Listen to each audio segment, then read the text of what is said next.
Hey, welcome, all my right thinkers. Thanks for tuning in to check out your boy, B-Funk. Thinking right out here in my lab, in my books. Woo-hoo-hoo-hoo. I'm having fun today. It's time to go to school. Let's rock. Rightism, 25 rules to live by. Storytelling, story with a message. There's a message in the story for life. I'm gonna give you life lessons. You tune in to receive them. I appreciate you. We got a good thing going. Let's rock.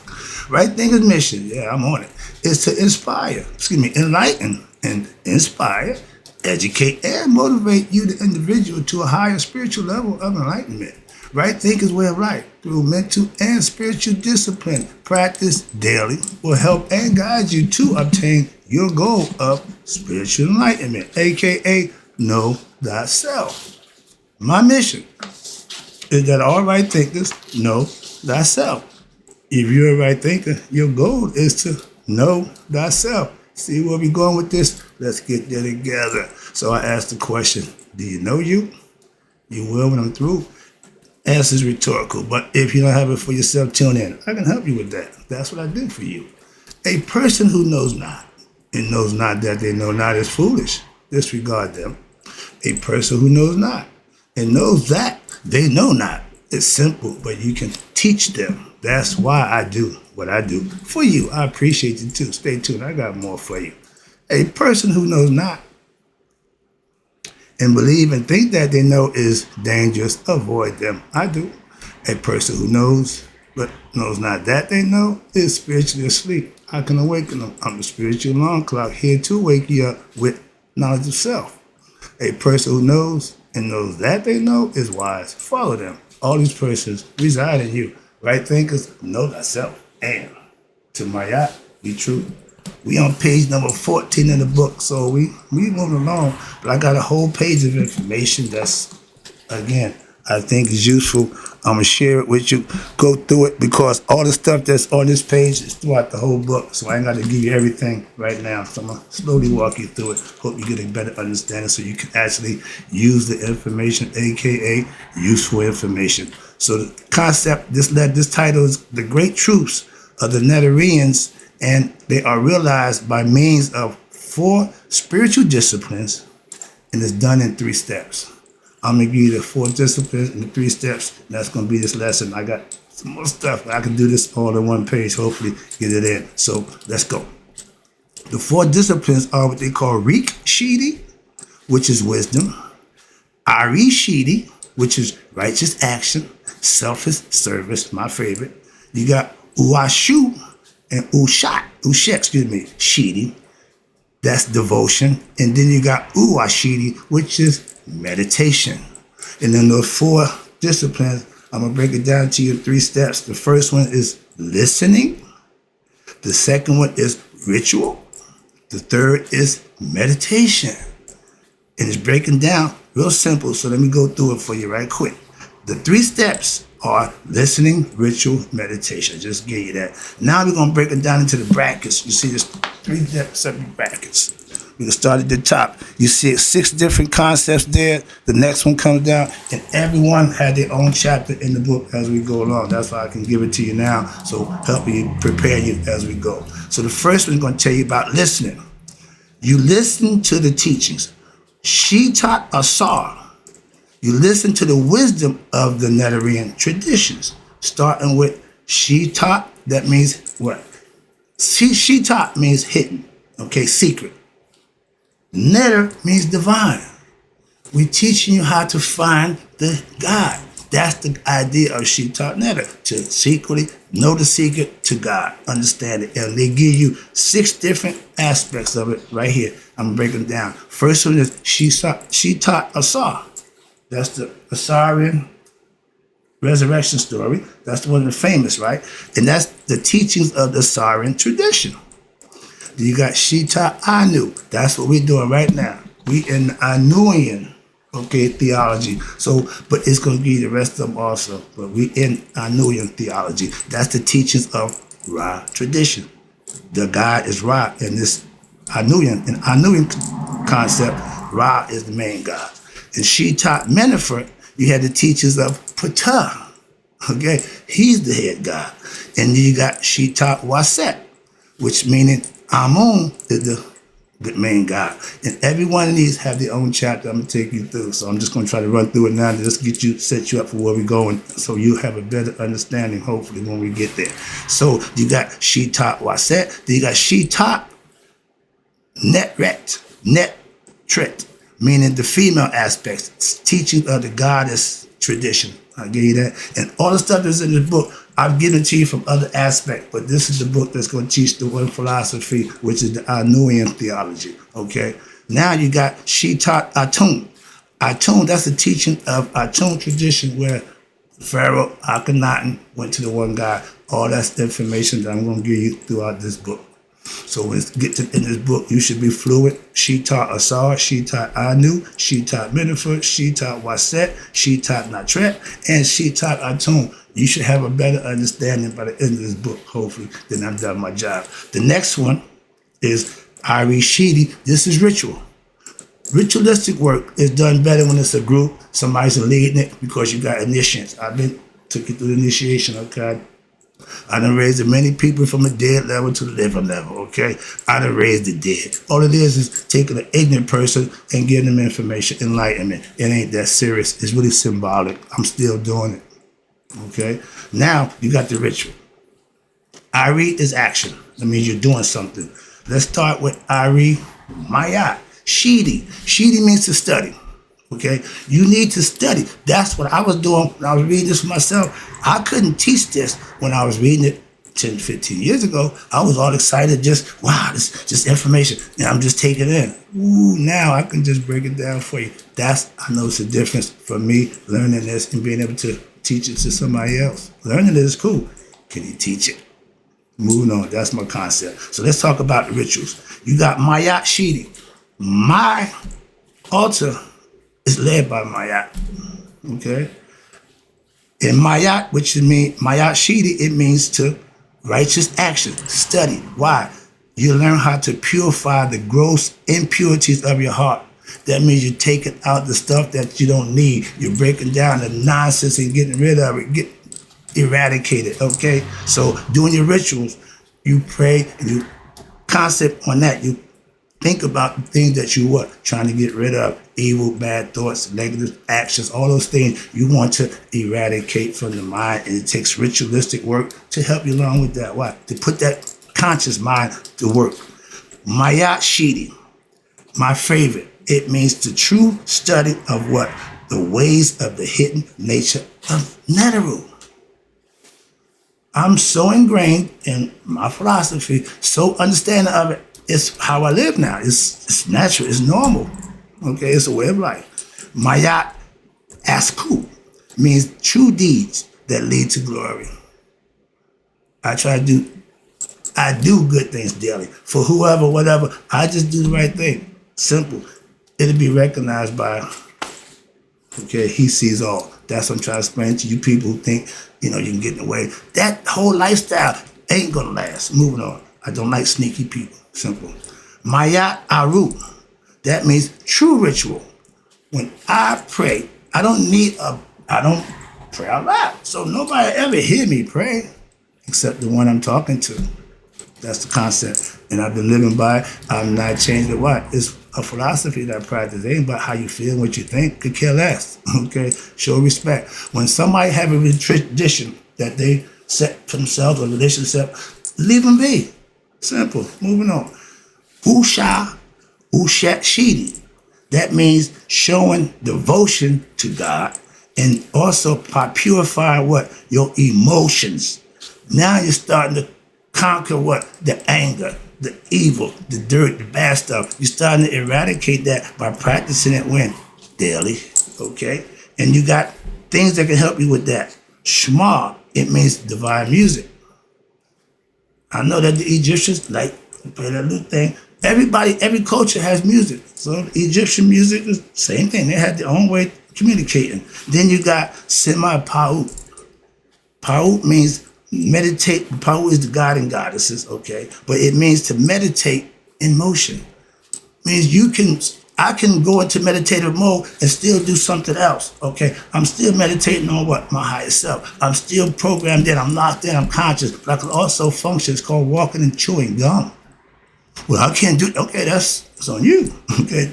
Whatever you think you can't, you can't. Whatever you think you can, you could. Your choice. Again, moving on, the last one is my favorite. I put a lot of time into meditation. I give meditation a lot of respect. Why? For doing what it did for me. And if you practice it and you put the time in, it'll do the same thing for you. That's why. Every computer got a what? Trash button, the delete button, whatever. Meditation is that button for you. Everything you don't need, get rid of it. Moving on right now. Let me end this right quick. Actually, this is a quick lesson, one page. Now you got UAA, UAA, Shidi. That means Uwa im netter Shidi. It means meditating, meaning having that experience, the transcendental with the transcendental supreme self.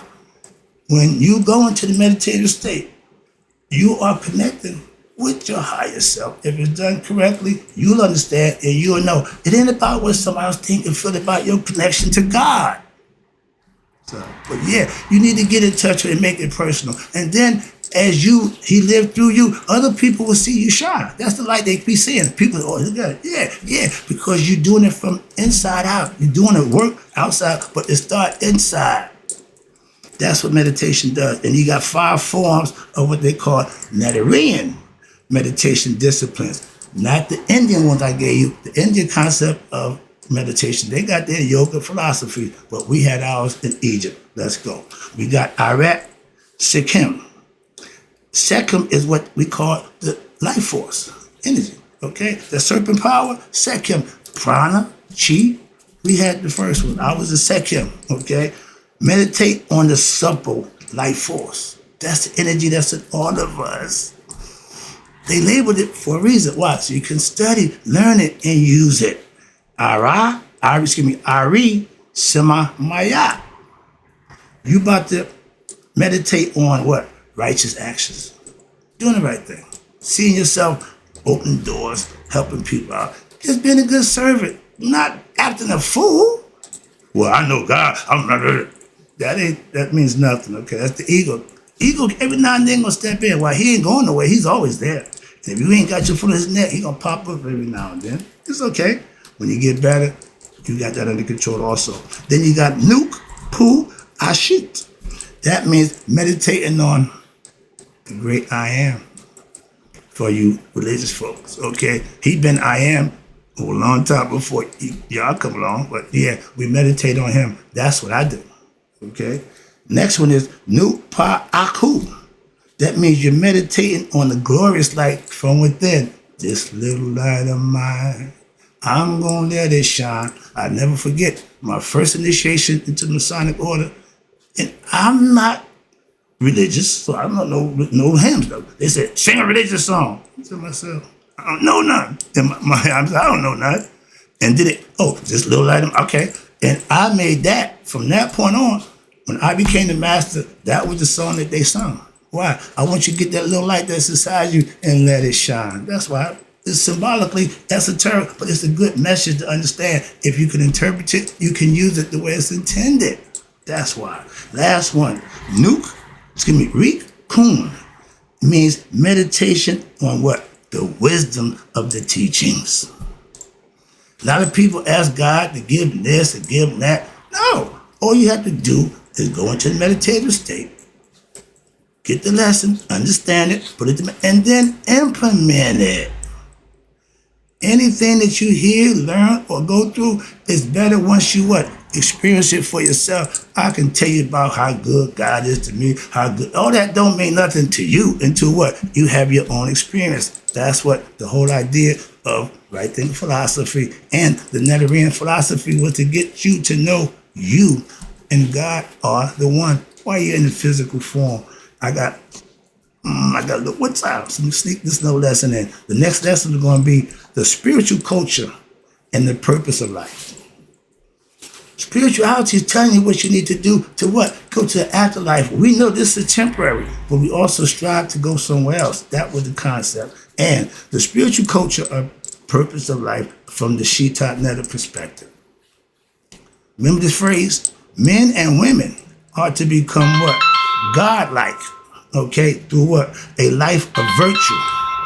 You are perfect. And the cultivation of what? The spirit through scientific. Not belief, not superstition. No, scientific knowledge. It's been proven. It's a fact. Again. And you practice what? Bodily discipline when? Daily. That sounds like a way of life, don't it? Sound like to me. So let me break this down for you. That's an ancient Egyptian proverb. I'm going to give you a quick paragraph of the concept of Shita Nada. That's the definition for you right here coming up. All right. Now, the highest form of joy, peace, and contentment are obtained when the meaning of what life is eventually discovered. Know thyself. Ding, ding, ding, ding. Spiritual enlightenment, resurrection, whatever you want to call it. That's when these things happen. And when the human being, you and me, in harmony with life. Right now, life is good. So everything I'm doing must be working out. And then what? Now it's possible that you can reflect. Ooh, this is perfect. Now it's possible to reflect and what? Meditate upon the human condition and realize what? The limitations of this worldly pursuits. Meaning, I realize it ain't the worldly things that's going to make me happy. Me knowing me understanding who I am and doing things that I like to do makes me happy. That's contentment. That's peace of mind. That's right thinking, right living, excuse me. And when there is peace and harmony in your life, it don't just happen. It takes work. Trust me on that one. No, it takes work. And when you have peace and harmony in your life, a human being now can what? Practice any of the varied disciplines designated as what we call Shita Neda, or right thinking philosophy, in order to what? Promote his or her evolution where? Toward the ultimate goal of life, which is what? Spiritual enlightenment. It ain't changed. It won't change. Spiritual enlightenment is what? The human awakening of human beings to what? The awareness of the transcendental essence of the true self, which binds the universe and which is eternal and immutable. That's the spirit that's in us. That's God. In this discovery, again, you have to discover it. Why? Because he's hidden. Shita tell you it's hidden. Neda is God. Once you discover him, once you find him, with all the practice and the teachings that you've gotten, and watch this, it's also what? It's a sobering, ecstatic realization that what? That human beings is one with that transcendental essence, God. Bam. Once you reach that part in your life, be you Christian, Muslim, Jew, whatever, you know you. That's all you have to do as a human being. Everything else you do now don't make too much of a difference. Why? It's all good. Why? Because you know you. You can take that with you. This stuff in this world, none of that's going with you. So you want to spend your time gathering a bunch of stuff that means no good, or you want to take the time to learn yourself where that's going to benefit you in the long run and in the final game called life, the final in this game called life. Without self-knowledge, you're going to repeat life again. Simple. Moving on. Now, with this realization, and I've done it, and it's the best thing in life, comes what? Great joy. I know that. Peace and power to what? Experience the fullness of life. And to what? Realize the purpose of life when? During your time on earth before you die. The lotus is the sign of Neda, is the symbol for what? The Shita Neda. You see it, right? The bar is peace. You make peace, you open up to God. That's the concept. And the lotus flower grows in the stinkiest, dirtiest, funkiest area, but it's pure. So it said, it ain't where you're from, okay? I come from the project. Okay, don't make a difference where you come, okay? It's all a bit what you do while you're here. That's the difference. And watch this. Meaning the turning toward the light of what? Truth, peace, and transcendental harmony within oneself. If you're happy with yourself, that's all should matter. Worrying about somebody else knowing don't mean much. I'm trying to maintain. Let me wrap this up with Shita Neda. We have established, okay, let me show you quick. This is it in hieroglyphic form. The top, it says she-top netter. In the bottom, you see it says netter.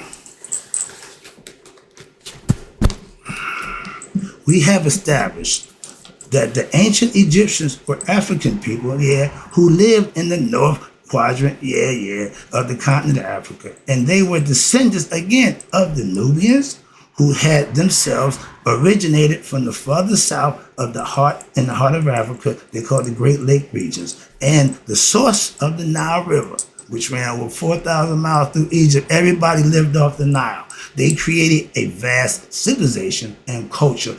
Earlier, listen, they created a vast civilization and culture earlier than any other society in known history, and organized a nation that was based on the concepts of balance and order, aka Maya, as well as spiritual enlightenment. We've been doing this a long time. These ancient African people called their land Kemet, and soon after developing a well-ordered society under the auspiciousness of Maya philosophy, they began to realize that the world is full of wonders. Okay, and that's true. But also that life is fleeting, meaning we start out young, we grow, we reach a peak, and then we're on the downside. Okay, they understood that, and watch this, and that there must be something more to the human existence than just growing, being born, going through the rigors, and then dying. That don't seem to make much sense. Okay, but what happened? They developed a spiritual system, not a religious system, not a belief system, a spiritual system that were designed to allow all human beings to understand the nature of this secret being, which is who? We call him God, who is the essence of all creation. They knew that. They called this spiritual system, you ready? Wrapping it up, taking it home. Here it comes. She-top netter. I call it right thing philosophy because I put my little twist to it to make it uniquely mine. But you can find all the books I read from online, and you can do the same thing. Trust me, I'm just doing this because this is what I teach and how I teach it, okay? And she-top, again, means secret. God. Netter means divinity. Again, God. This is a secret. Where? That God is inside you. I just blew the whistle off the secret for you. How about that? Let's quick. I'm going to wrap this up too. Who is the netter of the Commission religion? Netter, which is the symbol they show you right here. Okay, like a staff, stick. The symbol of a netter was described by the ancient Commission priests as that which is placed in the coffin. The term netter or netcher comes from the ancient Egyptian hieroglyphic language, which did not record vowels. However, the term survives in the Coptic language as netter, the same Coptic meaning divine force or sustaining power. So everybody understood what it was and applies to even present as it did in the ancient times. It ain't changed. Call it what you want, still the same thing. And it is a symbol composed of a wooden staff that was wrapped with stripes of fabric, like a mummy, wrapping the body up. The strips alternated in color, which was yellow, green, and blue. Sound familiar? The mummy in Commission spirituality is understood, watch this, to be the dead, but resurrected divinity. The body dies, spirit that's in it don't. So the netter is actually every human being who does not really die once you gain knowledge of self. But goes to live on in a different form. They try to explain to you everything that's born in nature is going to die. But the flowers that die, they're going to come back again. Human beings, same thing. If they don't get enlightened, they're going to come back again. Like nature. Again, it's all the same. It don't change. Of course, it's same thing. Watch this, wrapping it up. And where we at now? The divine. So the netter root, okay. So phonetically, the term netter is related to other terms which having the same meaning, such as the Latin nettera, the Spanish naturalizar, the English, nature, and nurturement, etc. But in the real sense, as we all see, nature, netter, means power manifesting as what? Neteru. And the neteru are what? The objects of creation, in essence, nature, all coming from the one. I got another lesson coming up, so I'm going to stop right here. In closing, right things, I appreciate you tuning in. We in school right now, so you come here, it's lesson time. That's what I'm doing. The teacher's teaching. So in closing, may you all live to be 100, me 100 minus a day. So I never know my right thing because we passed away. I'll be back with more information, useful information.